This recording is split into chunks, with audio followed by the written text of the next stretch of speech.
Hello folks, hope you had a good Christmas. Going to do a small battle report today. This will be our second battle report using the Wargame by Charles Grant. And we're actually going to pick a scenario from this book here. Anyone who's interested in old school wargaming or imaginations, I highly recommend this. It's written by the son of Charles Grant, Charles Stuart Grant.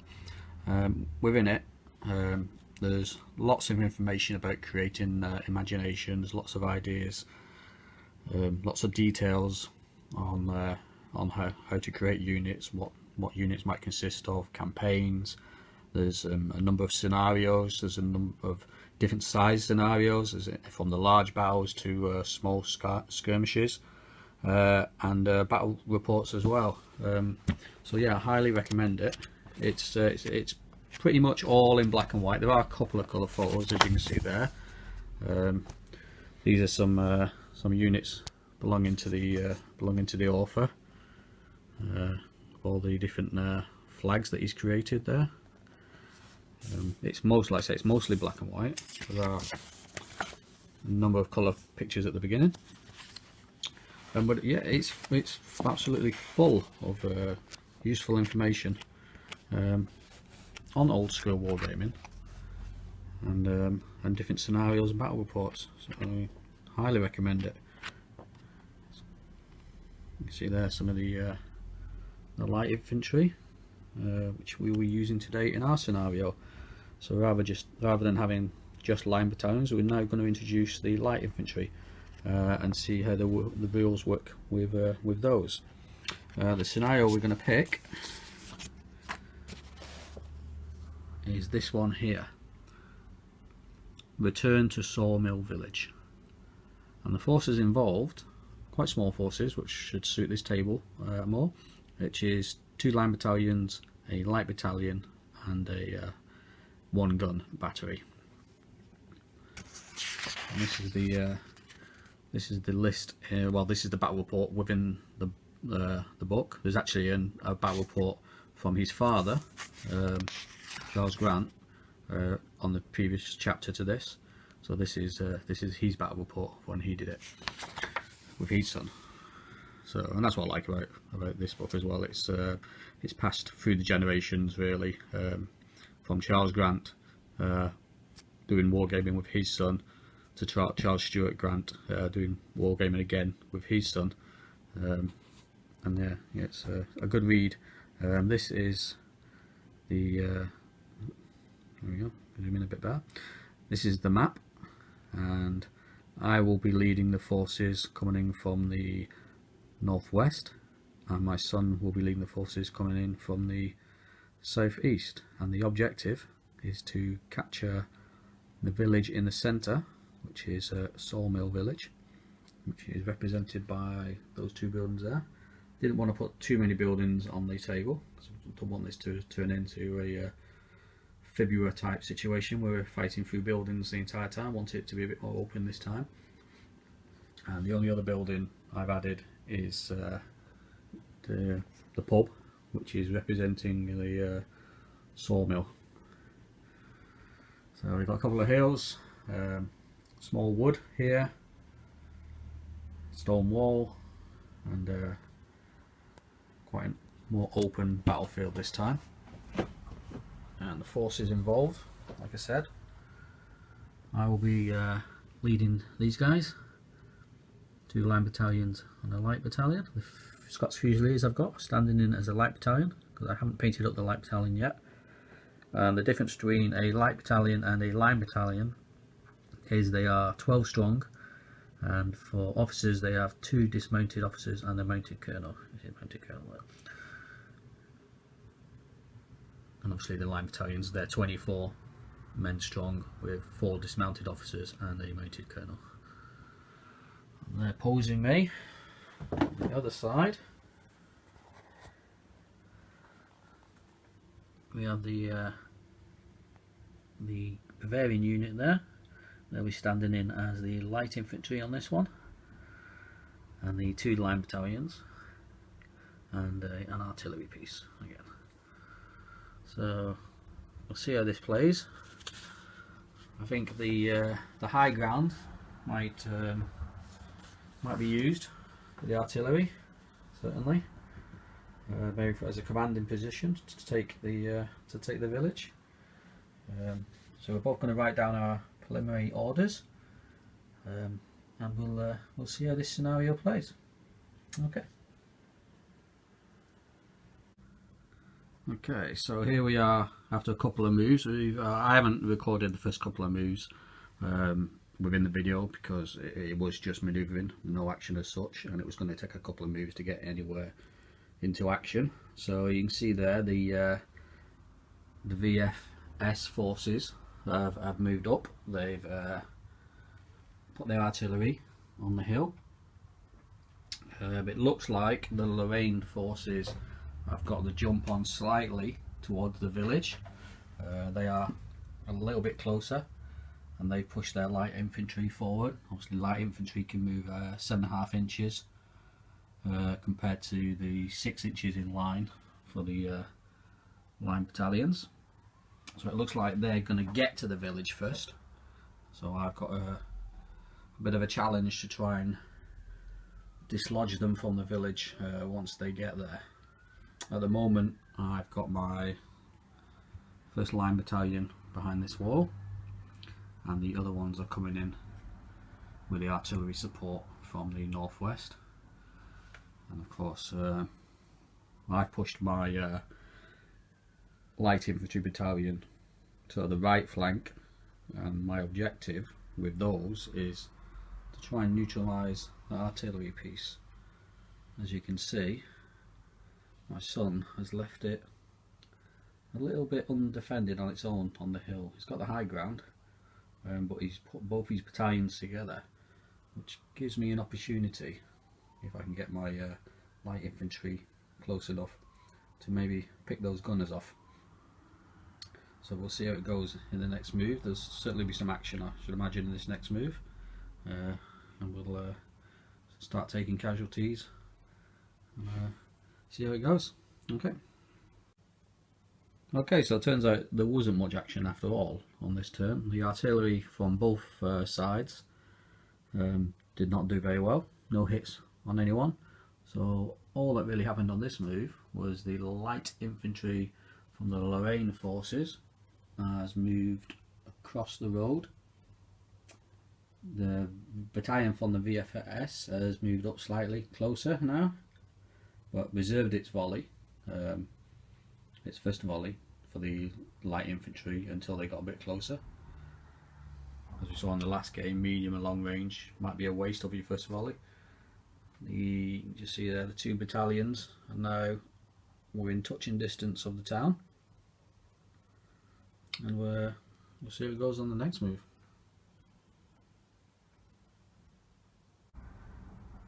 Okay, so next turn I decided to push this battalion forward because they really wasn't doing much, just staying behind that wall, because the objective obviously is to take the village.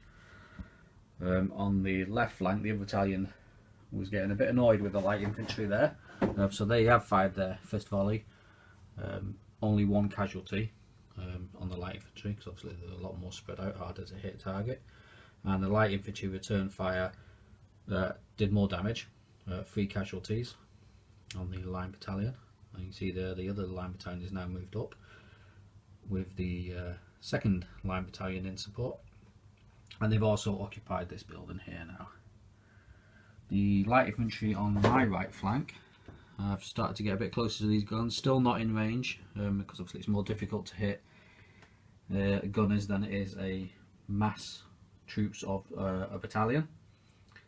So they need to be within 9 inches and then score on 5 and 6s. So we'll, which they should be on the next turn. So hopefully we can whittle them down a little bit. The artillery again, this turn did do a bit better. 2 casualties for the Lorraine gun on the light infantry. Sorry, 1 casualty on the light infantry. And for my artillery piece, I did 2 casualties on the 2nd battalion. The wrench actually bounced through, or bounced over the 1st battalion and hit the 2nd battalion. So we'll see how it goes on the next move. Okay, next move, and you see there that the Lorraine forces are now moving onto the road. They fired their first volley. Quite a few casualties on this unit now, but they have got some bodies into this building here. So both armies control one building at the moment, and looks like the fight is going on across the street. The light infantry sensibly pulled back a little bit from the road, obviously because the line battalion was coming in and getting a bit too close for comfort. But at the moment, I'd say it's marginally in favour of the Lorraine forces. This unit here has fired its first volley now into that building to try and reduce some casualties. Did cause some casualties. So that building over there is down to 50%. But obviously, there's plenty of reserves to the side that can repopulate that building. And the light infantry on the right hand side, they've got close to the gun and they caused some casualties. So a couple more hits and that gun crew will be no longer. But in the meantime, they did take a big hit from canister, even though they were spread out, and it caused 3 casualties. So they haven't lost any officers, so that's one good thing. So they should hold on to finish off the gun crew. And then my plan then is, once they've done that, if successful and still in a good way, then they can maybe try and flank the village. But we'll have to see, because like I said, they're only 12 units, 12 figures strong, and they've already lost 5 in total. So one more, and they'll have to be pulled back anyway. So we'll see. Okay, next turn, and all is not well for myself. The Fusiliers came extremely close to taking out the artillery. Unfortunately, with an officer and 1 gunner, it's still operational, and they received another shot of canister, which knocked them down one more trooper. So they are now down to 50%, so they will be falling back on this turn. In hindsight, maybe I should have charged their guns rather than try and shoot it out with them, with the canister and the light infantry. But lesson learned. On the other side, this battalion here still doing good work by reducing the enemy in that building. Again, they are some successful volleys, but further down the line, disaster has struck this unit. They've gone well below 50% with the combined fire from that line battalion and the light infantry on their flank. Not good for them. They will pull back on this turn because they're well below 50%. They came very, very close to losing their colonel. 3 6s on the row, but fortunately the last 6 was a saving throw. So had it not been for that 6, then that colonel would be gone. They can leave some troops in the buildings, because even with the 50% rule of them having to pull back, anyone who's in buildings can remain if you wish them to, which I will, because I've still got 1 functional battalion here. It's not looking good, but there's still a chance that I could do okay. I could push into the town and take on 2 battalions and a light infantry battalion. Not looking great, but there's a chance. We'll see. Okay, next turn, and we can see the Lorraine forces are now making a push to control the entire village. They've unsuccessfully taken this building, so the remains of the battalion that had to pull back is making it hard work for them. Some casualties on this turn, and you'll see that the Lorraine light infantry are now threatening my own artillery. So with nothing to support them, then that's not going to go well for them. Although, to be honest, my light infantry didn't do a good job of the Lorraine artillery, so we'll see how they do. This battalion here still in the same position, still firing volley after volley into that building. at any point now. I believe, well, most certainly, the other battalion that was in support will start to come around the edge of the village, and they'll have to deal with that. So we'll. Oh, and obviously they now have to deal with an artillery piece on their flank as well. So we'll see how it goes. Okay, nothing much on this turn other than the Lorraine forces have finally captured the other building, so they now control both of the buildings in the village, and the light infantry have been pepper potting at the gunners, and they've taken 2 of the gunners out with the loss of 1 casualty themselves. So at the moment it looks, well, the village is most definitely in the Lorraine hands forces, and although they have, both battalions have taken casualties, they will push forward, I believe, and I've just got one lonely battalion. Unless we can our musketry drastically improves, then there's not a lot more we can do. But we'll see what they can do, and hopefully maybe we can reduce the light infantry down to 50%, but it would have to be a really good shot with a canister to do that. Let's move on to the next move. Okay, so we can see the VFS general making a dash past the pub on his way off from the battlefield, and this is the reason why.